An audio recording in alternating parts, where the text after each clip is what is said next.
Metanoia ministries YouTube ചാനലിലേക്ക് ഏവർക്കും സ്വാഗതം. നമ്മൾ പരിശുദ്ധാത്മാവിൻ്റെ പ്രവർത്തനങ്ങളെക്കുറിച്ച് പഠിച്ചുകൊണ്ടിരിക്കുകയായിരുന്നു. പരിശുദ്ധാത്മാവ് വിശ്വാസികളുടെ ജീവിതത്തിൽ എന്തൊക്കെ ചെയ്യുന്നു എന്നുള്ളതിനെക്കുറിച്ചാണ് നമ്മൾ പഠിച്ചത്. പ്രധാനമായിട്ട് കഴിഞ്ഞ എപ്പിസോഡിൽ പാപബോധം വരുത്തുന്ന പരിശുദ്ധാത്മാവ്, നമ്മുടെ ഡെയിലി ആക്ടിവിറ്റീസിൽ എങ്ങനെയാണ് പരിശുദ്ധാത്മാവ് നമ്മളോട് സംസാരിക്കുന്നത്, അതുപോലെ വീണ്ടും ജനനത്തിൻ്റെ അനുഭവത്തിൽ നമ്മളെ നടത്തുന്ന പരിശുദ്ധാത്മാവിനെ കുറിച്ചുമാണ് നമ്മൾ പഠിച്ചത്. ഇനി നമ്മൾ ഏറ്റവും പ്രധാനപ്പെട്ട ഒരു സബ്ജക്റ്റിലേക്കാണ് പ്രവേശിക്കുന്നത്. ഇൻഡ്വെല്ലിംഗ് അല്ലെങ്കിൽ അധിവാസം, പരിശുദ്ധാത്മാവിൻ്റെ അധിവാസം. 1 കൊരിന്ത്യർ 6:19 വാക്യം നമ്മൾ കഴിഞ്ഞ ദിവസം ചിന്തിച്ചതാണ്. നിങ്ങൾക്കറിയത്തില്ലയോ ദൈവത്തിൻ്റെ ദാനമായി നിങ്ങളിലിരിക്കുന്ന പരിശുദ്ധാത്മാവിൻ്റെ മന്ദിരമാവുന്ന നിങ്ങളുടെ ശരീരം എന്നും നിങ്ങളെ വിലയ്ക്ക് വാങ്ങിയിരിക്കയാൽ നിങ്ങൾ താന്താങ്ങൾക്കുള്ളവരല്ല എന്നും അറിയുന്നില്ലയോ എന്ന് പറഞ്ഞിട്ട് കൊരിന്ത്യ സഭയ്ക്ക് വേണ്ടി പൗലോസ് എഴുതുന്ന ഭാഗമാണ്. അപ്പോൾ ഇതിനകത്ത് കൊരിന്ത്യ സഭയെക്കുറിച്ച് നിങ്ങൾ ചിന്തിച്ചാൽ അറിയാം. കൊരിന്ത്യ സഭയിൽ ദൈവത്തിൻ്റെ മക്കളാണെങ്കിൽ കൂടിയും ഒരുപാട് പാപം ചെയ്യുന്ന ആൾക്കാർ അവിടെ ഉണ്ടായിരുന്നു. അപ്പോൾ ഇവിടെ അവരുടെ ഉള്ളിൽ പരിശുദ്ധാത്മാവ് വസിക്കുന്നുവെന്നും പരിശുദ്ധാത്മാവിൻ്റെ മന്ദിരമാകുന്നുവെന്നും പറയുന്നു. ആൻഡ് ദാറ്റ് മീൻസ് യേശുക്രിസ്തുവിനെ രക്ഷകനും കർത്താവുമായി സ്വീകരിച്ച വ്യക്തിയിൽ പരിശുദ്ധാത്മാവിൻ്റെ അധിവാസം അന്ന് തൊട്ടേ ആരംഭിക്കുന്നു. തുടക്കത്തിൽ തന്നെ യേശുക്രിസ്തു ഉള്ളിലേക്ക് വരുന്നതിന് തന്നെ പരിശുദ്ധാത്മാവിൻ്റെ ഒരു റേ ഓഫ് ഒരു ഇൻസൈറ്റ് ഉള്ളിലേക്ക് വരുന്നുണ്ട്. അങ്ങനെ വന്നിട്ടാണ് അവൻ്റെ മനസ്സ് അത് അക്സെപ്റ്റ് ചെയ്ത് രൂപാന്തരപ്പെടുത്തി കഴിഞ്ഞാൽ പരിശുദ്ധാത്മാവ് അവനിൽ എന്നും വസിക്കുന്നു എന്നുള്ളതാണ്. That is the indwelling of spirit എന്ന് പറയും. ബൈബിളിൽ തന്നെ വേദപണ്ഡിതന്മാർ ബാപ്റ്റിസം ഓഫ് സ്പിരിറ്റ് എന്ന് പറയും, അല്ലെങ്കിൽ വേറെ സ്പിരിച്വൽ ബാപ്റ്റിസം എന്നും ചിലയിടത്ത് ഉദ്ധരണികളിൽ പറയുന്നുണ്ട്. അതായത് indwelling of spirit, spiritual baptism അഥവാ ബാപ്റ്റിസം ഓഫ് സ്പിരിറ്റ് എന്നൊക്കെ പറയുന്ന ഒരു സംഭവമാണ് ഈ അധിവാസം എന്ന് പറയുന്നത്. അതായത് പെട്ടെന്ന് നിങ്ങൾ ചിന്തിക്കും, പാപം ചെയ്യുമ്പോൾ ഈ പരിശുദ്ധാത്മാവ് ഇറങ്ങി ഓടുമോ? പാപം ചെയ്യാനായിട്ട് പരിശുദ്ധാത്മാവ് ആഗ്രഹിക്കുന്നില്ല. കഴിഞ്ഞ ദിവസം നമ്മൾ പറഞ്ഞ പരിശുദ്ധാത്മാവിന് അഗൻസ്റ്റായിട്ടുള്ള പാപത്തെക്കുറിച്ചും ഗ്രീവ് നോട്ട്സ് ദ സ്പിരിറ്റ്, പരിശുദ്ധാത്മാവിനെ ദുഃഖിപ്പിക്കരുത് എന്നും നമ്മൾ പറഞ്ഞിരുന്നു. അതിൽ പാപം ചെയ്യുമ്പോഴേ ഇറങ്ങി ഓടത്തൊന്നുമില്ല പരിശുദ്ധാത്മാവ്. പാപം ചെയ്യുന്ന വിശ്വാസികളിലും പരിശുദ്ധാത്മാവ് അധിവസിക്കുന്നുണ്ട്. എന്നാൽ പാപത്തിൽ ഡെലിബറേറ്റായിട്ട് കണ്ടിന്യൂ ചെയ്ത് കഴിയുമ്പോഴേ നിങ്ങളുടെ മനസ്സിലെ പാപം ചെയ്യാനുള്ള പ്രേരണ കൂടി പിന്നീട് നിങ്ങൾക്ക് ആ ബോധം, പാപത്തിൻ്റെ ബോധം നിങ്ങൾക്കില്ലാതെ വരുന്നൊരു അനുഭവം നിങ്ങൾക്ക് വരും. അല്ലാതെ പാപം ചെയ്യുന്ന വിശ്വാസികളിൽ പരിശുദ്ധാത്മാ അധിവസിക്കില്ല എന്ന് നമുക്ക് പറയാനായിട്ട് പറ്റുകയില്ല. എന്നാൽ നിങ്ങൾ ചെയ്യുമ്പോഴേ പരിശുദ്ധാത്മാ നിങ്ങൾക്ക് കൺവിക്ഷൻസ് തന്നെ തരും. ആ സമയം തരുമ്പോഴേ, അതാണ് പ്രാർത്ഥന. നമ്മൾ പ്രാർത്ഥനയിൽ പറഞ്ഞു എപ്പോഴും പ്രാർത്ഥിക്കണമെന്ന് പറയുമ്പോഴേ, ഈ പാപത്തെക്കുറിച്ച് കൺവിക്റ്റ് ചെയ്യുന്ന സമയത്ത് അപ്പോൾ തന്നെ നമ്മളങ്ങ് പ്രാർത്ഥിച്ചാൽ അതിൽ നിന്ന് നമുക്ക് ഒരു സക്സസ് ഉണ്ടാവും എന്നുള്ളത് സത്യമാണ്. റോമർക്കെഴുതിയ ലേഖനം 5-ാം അധ്യായത്തിൻ്റെ 5-ാം വാക്യത്തിൽ ഇപ്രകാരമാണ് പറയുന്നത്: ദൈവത്തിൻ്റെ സ്നേഹം നമുക്ക് നൽകപ്പെട്ട പരിശുദ്ധാത്മാവിനാൽ നമ്മുടെ ഹൃദയങ്ങളിൽ പകർന്നിരിക്കുന്നുവല്ലോ. നല്ലൊരു വാക്യമാണ്, കാണാൻ പഠിക്കാൻ പറ്റിയൊരു വാക്യമാണ്. ദൈവത്തിൻ്റെ സ്നേഹം നമുക്ക് നൽകപ്പെട്ട പരിശുദ്ധാത്മാവിനാൽ നമ്മുടെ ഹൃദയങ്ങളിൽ പകർന്നിരിക്കുന്നുവല്ലോ. ആത്മാവ് ഒരു ദാനമാണ്. ദൈവത്തിൻ്റെ ഒരു ദാനമാണ് ആത്മാവ്. ഈ ദൈവത്തിൻ്റെ സ്നേഹം നമ്മുടെ ഹൃദയങ്ങളിലേക്ക് പകരുന്നത് ദൈവത്തിൻ്റെ ആത്മാവാണ്. അത് മനസ്സിലാക്കണം. ദൈവത്തിൻ്റെ ആത്മാവ് നമ്മുടെ ഹൃദയങ്ങളിൽ വസിക്കുമ്പോൾ ദൈവത്തിൻ്റെ സ്നേഹത്തിൽ നമ്മൾ നിറയുന്ന ഒരു ഫീലിംഗ് നമുക്ക് വരും. അതുകൊണ്ട് ആത്മാവ് ഒരു ദാനമാണ് എന്നുള്ളത് മറന്നു പോകരുത്. റോമർ 8:9 വാക്യത്തിൽ പറയുന്നുണ്ട്, നിങ്ങളോ ദൈവത്തിൻ്റെ ആത്മാവ് നിങ്ങൾ വസിക്കുന്നു എന്ന് വരികിൽ ജഡസ്വഭാവമുള്ളവരല്ല ആത്മസ്വഭാവമുള്ളവരത്രേ. ക്രിസ്തുവിൻ്റെ ആത്മാവില്ലാത്തവൻ അവൻ ഉള്ളവനല്ല എന്ന് പറഞ്ഞാൽ ആത്മാവിൻ്റെ അസാന്നിധ്യം രക്ഷിക്കപ്പെടാത്തതിൻ്റെ തെളിവാണ്. ആത്മാവില്ല എന്ന് നിങ്ങൾക്ക് തോന്നുന്നെങ്കിൽ നിങ്ങൾ രക്ഷിക്കപ്പെടാത്തതിൻ്റെ ഒരു തെളിവാണ്. ബൈബിളിലെ റോമർ 8:9 പറയുന്ന ക്രിസ്തുവിൻ്റെ ആത്മാവില്ലാത്തവൻ അവനുള്ളവനല്ല. രക്ഷിക്കപ്പെടുമ്പോഴേ ദൈവത്തിൻ്റെ ആത്മാവ് അധിവസിക്കുന്നു. അന്നേരം അധിവസിക്കുന്ന ഒരു അനുഭവം നിങ്ങളുടെ ജീവിതങ്ങളിൽ ഇല്ലെങ്കിൽ നിങ്ങൾ ഒന്നുകൂടെ പുനഃപരിശോധിക്കണം നിങ്ങൾ രക്ഷിക്കപ്പെട്ടിട്ടുണ്ടോ എന്ന്. കാരണം അത് എങ്ങനെയാ സഹോദര അല്ലെങ്കിൽ ബ്രദറെ ഞാൻ രക്ഷിക്കപ്പെട്ടോ ഇല്ലയോ എന്ന് നിങ്ങൾ ചോദിക്കും. അതാണ് നേരത്തെ പറഞ്ഞത്, പാപം ചെയ്യുമ്പോൾ ദൈവത്തിൻ്റെ ആത്മാവിൻ്റെ കൺവിക്ഷൻ നിങ്ങളുടെ ഹൃദയങ്ങളിലേക്ക് വരുന്നുണ്ടെങ്കിൽ തന്നെ അതൊരു തെളിവാണ് നിങ്ങൾ രക്ഷിക്കപ്പെട്ടതാണെന്നുള്ളത്. ആ അധിവാസം ദൈവത്തിൻ്റെ ആത്മാവിൻ്റെ അധിവാസം നിങ്ങളിലുണ്ട് എന്നുള്ളത്. അല്ല അതങ്ങനെ തോന്നുന്നില്ല എന്നുണ്ടെങ്കിൽ നിങ്ങളതിനെ ഒന്ന് ചെക്ക് ചെയ്യണം. 1 കൊരിന്ത്യർ 2:14 പ്രാകൃത മനുഷ്യൻ ദൈവത്തിൻ്റെ ആത്മാവിൻ്റെ ഉപദേശം കൈക്കൊള്ളുന്നില്ല, അതവന് ഭോഷത്വമാകുന്നു. ആത്മീയമായി വിവേചിക്കേണ്ടതാകയാൽ അതവന് ഗ്രഹിക്കാൻ കഴിയുന്നില്ല.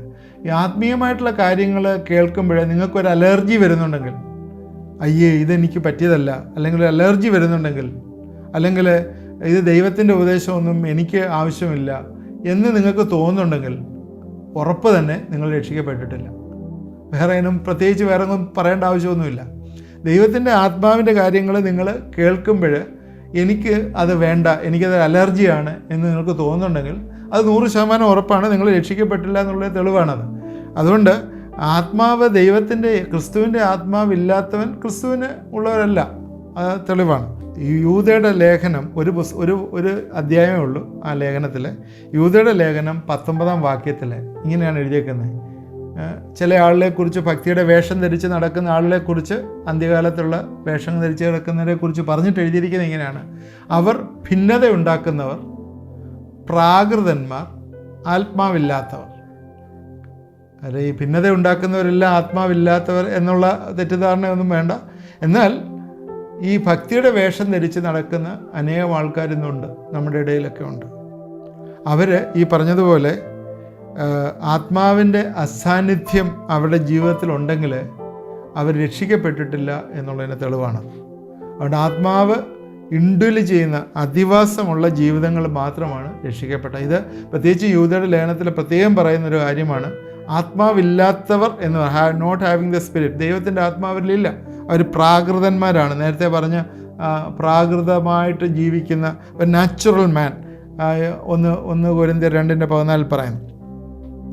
എന്നാൽ യേശുക്രിസ്തു നമുക്ക് തന്നിരിക്കുന്ന ആത്മാവ് നമ്മുടെ ഉള്ളിൽ എന്നും വസിക്കാനായിട്ടാണ് തന്നിരിക്കുന്നത്. യോഹന്നാൻ 14:16 പ്രകാരമാണ് യേശു പറഞ്ഞിരിക്കുന്നത്: എന്നാൽ ഞാൻ പിതാവിനോട് ചോദിക്കും, അവൻ സത്യത്തിൻ്റെ ആത്മാവെന്ന കാര്യസ്ഥനെ എന്നേക്കും നിങ്ങളോട് കൂടെ ഇരിക്കേണ്ടതിന് തരും. എന്നേക്കും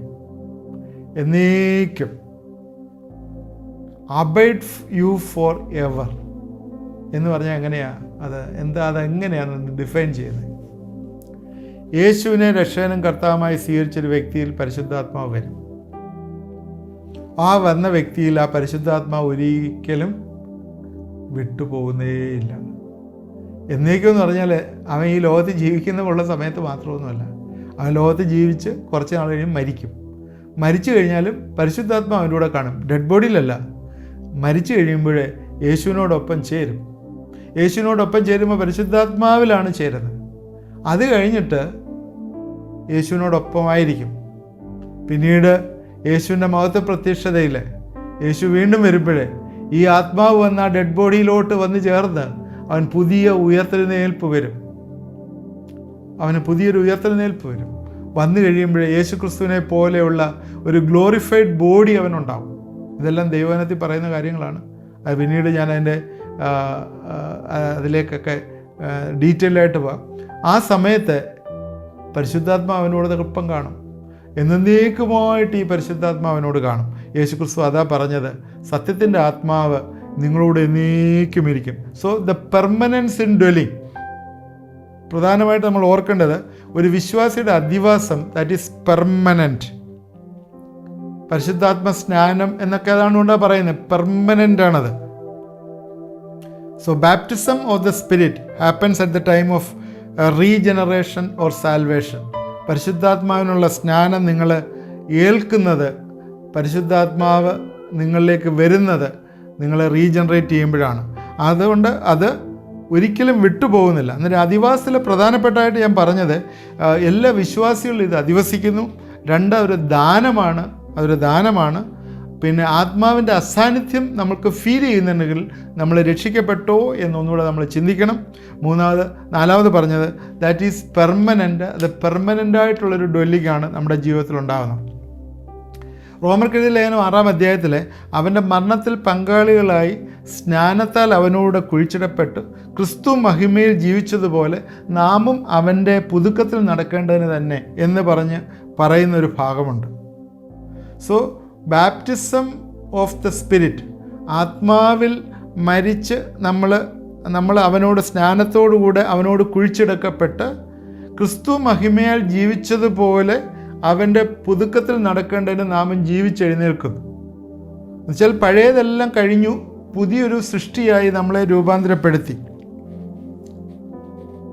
യേശുക്രിസ്തു എന്ന സഭയുമായിട്ട് ഈ ആത്മസ്നാനത്താൽ മരിച്ചടക്കപ്പെട്ട നമ്മുടെ ജഡം മുഴുവനായിട്ട് മരിച്ചടക്കപ്പെട്ട് പുതു സൃഷ്ടിയായി ഉയർത്തെഴുന്നേറ്റ നമ്മൾ യേശുക്രിസ്തു എന്ന സഭയുമായി ചേരുകയാണ്. And we are declaring that we are the member of the church. Church എന്ന് പറഞ്ഞാൽ യൂണിവേഴ്സൽ ചർച്ച്, യേശുക്രിസ്തുവിൻ്റെ ശരീരമാകുന്ന സഭ, ദാറ്റ് ഈസ് മണവാട്ടി സഭ. അതിലെ അംഗങ്ങളായിട്ട് നമ്മളായിത്തീരുകയാണ്. വേറെ രീതിയിൽ പറഞ്ഞാൽ യേശു രക്തം കൊടുത്ത് വിലയ്ക്ക് വാങ്ങിയ സഭയോടുകൂടി നമ്മൾ ചേരുന്നു. എങ്ങനെയാണ് ചേരുന്നത്? By the spiritual baptism. 2000 വർഷത്തിന് മുമ്പ് മരിച്ച് അടക്കപ്പെട്ടു ഉയർത്തെഴുന്നേറ്റു യേശു. 2000 വർഷത്തിന് മുമ്പ് യേശു മരിച്ച് അടക്കപ്പെട്ടു ഉയർത്തെഴുന്നേറ്റു. അന്നേരം അന്നേ നിങ്ങളുണ്ടായിരുന്നു. നിങ്ങൾ ശരിയാണ് 1960-ലോ 70-ലോ അല്ലെങ്കിൽ 80-ലൊക്കെയാണ് ജനിച്ചതെങ്കിലും ആത്മാവിൽ നിങ്ങൾ അന്ന് യേശുവിലുണ്ടായിരുന്നു. യേശുവിനോടൊപ്പം മരിച്ച് അടക്കപ്പെട്ടു ഉയർത്തെഴുന്നേറ്റു. അത് വിശ്വാസത്താൽ ഇപ്പോഴും നിങ്ങളുടെ ജീവിതത്തിൽ നിങ്ങൾ പ്രാപിച്ചിരിക്കുന്നു. ഒന്നുകൂടെ ഞാനത് പറയാം, അത് മനസ്സിലായില്ലെങ്കിൽ ഒന്നുകൂടെ ഞാൻ പറയാം.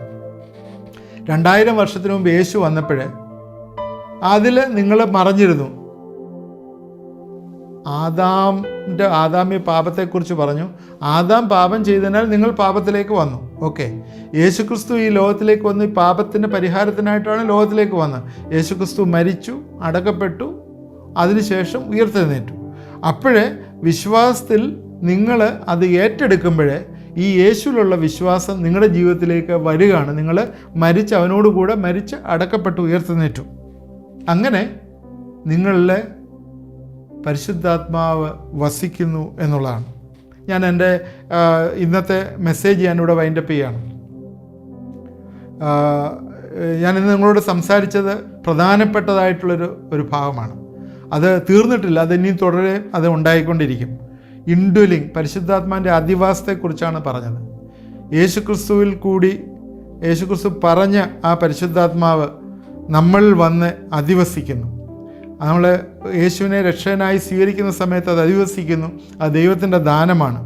അത് പാപം ചെയ്യുമ്പോൾ ഇറങ്ങിപ്പോകുന്നതല്ല, പെർമനൻ്റായിട്ട് നമ്മൾ വസിക്കുന്ന ഒന്നാണ്. അതുകൊണ്ട് പരിശുദ്ധാത്മ സ്നാനത്താൽ നമ്മൾ കർത്താവിൻ്റെ ശരീരമാകുന്ന സഭയോട് ചേർക്കപ്പെടുന്നു.